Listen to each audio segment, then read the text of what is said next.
Om Namo Narayana, and welcome back. Today we are on Chapter 11. Svayambhuva Manu advises Dhruva Maharaja to stop fighting. Sri Maitreya continued his narration. My dear Vijora, when Dhruva Maharaja heard the encouraging words of the great sages, he performed the akamna by touching water, and then took up his arrow made by Lord Narayana and fixed it upon his bow. As soon as Dhruva joined the Narayanastra arrow to his bow, the illusion created by the yakshas was immediately vanquished, just as all material pains and pleasures are vanquished when one becomes fully cognizant of the self. Even as Dhruva fixed the weapon made by Narayana Rishi onto his bow, arrows with golden shafts and feathers like wings of a swan flew out of it. They entered the enemy soldiers with a great hissing sound, just as peacocks enter a forest with tumultuous crowing.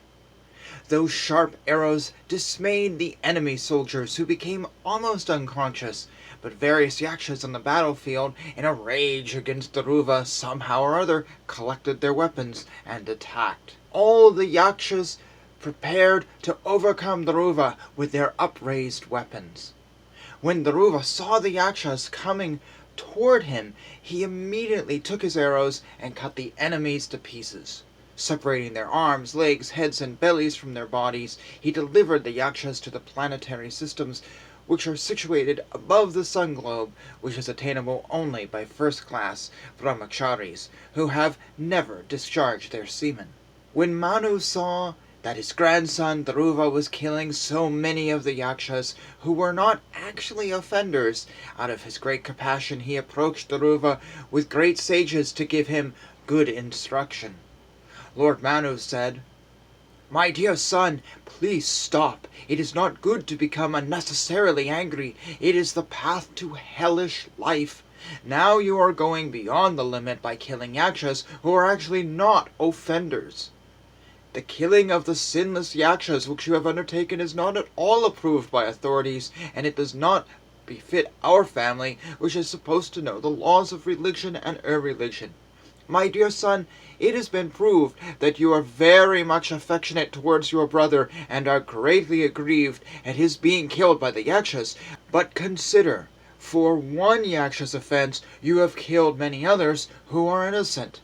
One should not accept the body as the self and thus, like the animals, kill the bodies of others. This is especially forbidden by saintly persons who follow the path of devotional service to the Supreme Personality of Godhead. It is very difficult to achieve the spiritual abode of Hari in the Vaikuntha planets, but you are so fortunate that you are already destined to go to that abode by worshipping him as the supreme abode of all living entities.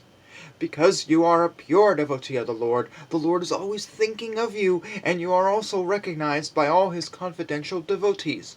Your life is meant for exemplary behavior. I am therefore surprised. Why have you undertaken this abominable task? The Lord is very satisfied with his devotee when the devotee greets other people with tolerance, mercy, friendship, and equality. One who actually satisfies the Supreme Personality of Godhead during one's lifetime becomes liberated from the gross and subtle material conditions. Thus, being freed from all material modes of nature, he achieves unlimited spiritual bliss. The creation of the material world begins with the 5 elements, and thus everything, including the body of a man or a woman, is created by these elements. By the sexual life of man and woman, the number of men and women in this material world is further increased. My dear Dhruva, it is simply by the illusory material energy of the Supreme Personality and by the interaction of the 3 modes of material nature that creation, maintenance, and annihilation take place. The Supreme Personality is uncontaminated by the material modes of nature. He is the remote cause of the creation of this material cosmic manifestation. When he gives the impetus, many other causes and effects are produced, and thus the whole universe moves, just as iron moves from the integrated force of a magnet.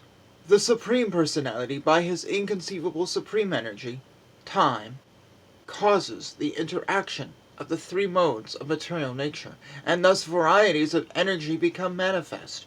It appears that he is acting, but he is not the actor. He is killing, but he is not the killer. Thus it is understood that only by his inconceivable power is everything happening. The Supreme Personality is ever existing, but in the form of time, he is the killer of everything.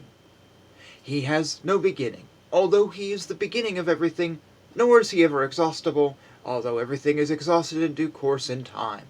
The living entities are created through the agency of the Father and killed through the agency of death, but he is perpetually free of birth and death. The Supreme Personality, in his feature of eternal time, is present in the material world and is neutral towards everyone. No one is his ally, and no one is his enemy.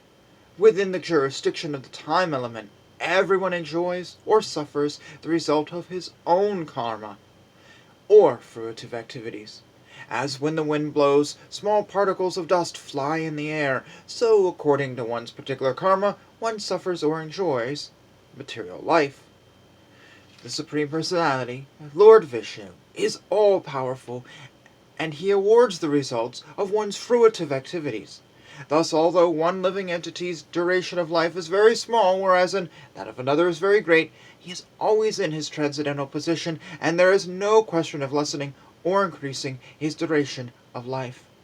The differentiation among varieties of life and their suffering and enjoyment is explained by some to be the result of karma. Others say it is due to nature, others due to time, others due to fate, and still others say that it is due to desire. The absolute truth, transcendence, is never subject to the understanding of imperfect sensory endeavor, nor is he subject to direct experience. He is the master of varieties of energies like the full material energy, and no one can understand his plans or actions. Therefore, it should be concluded that although he is the original cause of all causes, no one can know him by mental speculation. My dear son, those yakshas who are descendants of Kuruva are not actually the killers of your brother. The birth and death of every living entity are caused by the Supreme, who is certainly the cause of all causes. Lord Vishnu creates this material world, maintains it, and annihilates it in the due course of time, but he is transcendental to such activities. He is never affected by ego in such action, or by modes of material nature. The Supreme Personality is the supersoul of all living entities. He is the controller and maintainer of everyone. Through the agency of his external energy, he creates, maintains, and annihilates everyone. Oh, my dear Dhruva, please surrender unto the Lord, who is the ultimate goal of the progress of the world. Everyone, including the demigods headed by Lord Brahma, is under his control, just as a bull, prompted by a rope in his nose, is controlled by his owner. My dear Dhruva, at the age of only 5, you were very grievously afflicted by the words of your mother's co-wife, and you very boldly gave up the protection of your mother and went to the forest to engage in yogic process for realization of the Lord. As a result of this, you have already achieved the topmost position in all 3 worlds. Therefore, my dear Dhruva, please turn your attention to the Lord, who is the infallible Brahman. Face the Lord in your original position, and thus, by self-realization, you will find this material differentiation to be merely flickering, thus regaining your natural position in rendering service unto the Lord, who is the all-powerful reservoir of all pleasure, and who lives in all living entities as the Supersoul. You will very soon forget the illusory understanding of I and my. Just consider what I have said to you, which will act as medicinal treatment upon disease. Control your anger, for anger is the foremost enemy on the path of spiritual realization. I wish you all good fortune. Please follow my instructions. A person who desires liberation from this world should not fall under the control of anger, because when bewildered by anger, one becomes a source of dread for all others. My dear Dhruva, you thought that the Yakshas killed your brother, and therefore you have killed great numbers of them. But by this action you have agitated the mind of Lord Shiva's brother, Kuvera, who is the treasurer of the demigods. Please note that your actions have been very disrespectful to Kuruva and Lord Shiva. For this reason, my son, you should immediately pacify Kuruva with gentle words and prayers, and thus his wrath may not affect our family. Thus, Manu, after giving instruction to Dhruva, his grandson, received respectful obeisances from him. Then Lord Manu and the great sages went back to their respective homes. So it's very interesting because he doesn't actually outright condemn the initial fighting by Dhruva. He doesn't really say you should never have fought and nothing. What he does is he says you shouldn't let your anger keep the fight going and start hurting those who are not involved. Kind of like the phrase of, don't kill the innocent victims. That's a really good point. How often do we blow something out of proportion and just start, clobbering folks? And then he says to turn to the Lord, to stop the fighting and turn to the Lord. And sort of, it's implied, let the Lord keep things going. Let the Lord figure out what to do next. It's obviously, this chapter is instructions for us. He's telling Dhruva what to do, but this is implying things to us. This is a teaching moment for all of us. Though I do have to ask, if Dhruva is here and he's got his arrows and he's fighting, and there's like thousands of arrows coming at him, how can Manu safely get to him? And where would Manu stand? And would everyone stop fighting? I didn't quite understand that. On the other hand, maybe they're not real arrows and they're oh, no, wait, I'm sorry. So the yakshas actually use magic or illusion, and so they appear bigger than they are. Am I right? Isn't that what we read in an earlier thing? That there's a bit of some magical stuff happening here. So it's not really 2,000 arrows, and there's not really monsters and things and whatever. So I guess then Manu, who is broken from the illusion, wouldn't see that. So for him, he just sees his son and maybe 5 arrows, which he can easily hide from. So that might be it. That might be how he was able to go to his son and not get hurt. But that brings up another point.